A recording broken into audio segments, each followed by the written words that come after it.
Selamat datang dan salam sejahtera. Terima kasih karena sudah klik channel ini. Jangan lupa like, share, dan subscribe. Info hangat hari ini. Fase endemik. Remaja 17 tahun ke bawah tak perlu jalani kuarantin. Shah Alam, pengembara anak-anak dan remaja berumur 17 dan ke bawah tanpa mengira status vaksinasi tak perlu menjalani kuarantin selepas ketibaan ke Malaysia bermula 1 April ini. Menteri Kesihatan Khairy Jamaluddin Abu Bakar berkata, mereka hanya perlu melakukan ujian COVID-19 RT-PCR antigen dalam tempoh 24 jam selepas ketibaan di Malaysia. Ramai yang tanya, kanak-kanak bagaimana? Kami buat keputusan kanak-kanak berusia 17 tahun ke bawah tidak perlu kuarantin selagi dia buat PCR sebelum berlepas dan RT-PCR sebelum sampai, katanya. Beliau berkata demikian pada sidang akhbar berkenaan peralihan ke endemik yang disiarkan secara langsung menerusi beberapa platform media sosial pada Rabu.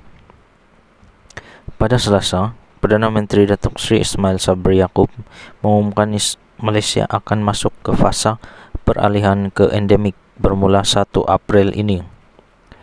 Ismail Sabri berkata keputusan itu dibuat setelah mengambil kira pelbagai faktor, melakukan penilaian risiko, mendapatkan pandangan Kementerian Kesihatan KKM serta meneliti syur daripada Menteri Kuarter. Dalam masa sama, Khairy berkata antara protokol lain bagi pengembara adalah jika seseorang sedang menjalani kuarantin sebelum 1 April 2022, perintah kuarantin individu tersebut akan tamat pada 1 hari bulan April. Sebagai contoh, jika seorang individu mula menjalani kuarantin pada 29 Mac, kuarantin tersebut akan tamat pada 1 April 2022, ujarnya. Selain itu, tambah beliau, untuk siapa yang tidak mendapat vaksinasi lengkap atau tidak menerima vaksin langsung, individu tersebut mesti menjalani kuarantin selama 5 hari selepas ketibaan di Malaysia. Katanya, selepas individu tersebut keluar dari kuarantin, individu tersebut mesti mengikut syarat-syarat yang ditetapkan oleh kerajaan Malaysia.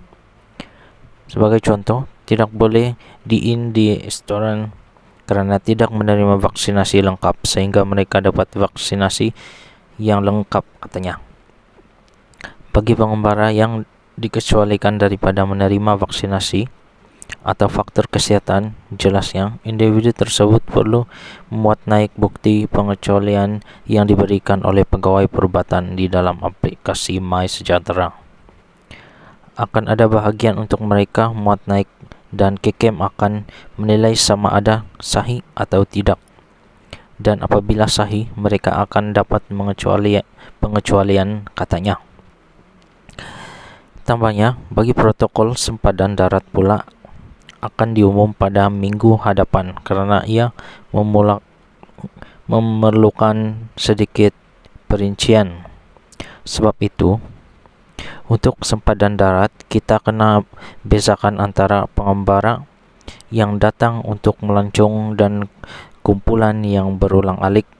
Ini karena agak susah untuk kita minta kumpulan yang berulang-alik ini buat PCR setiap kali datang, katanya.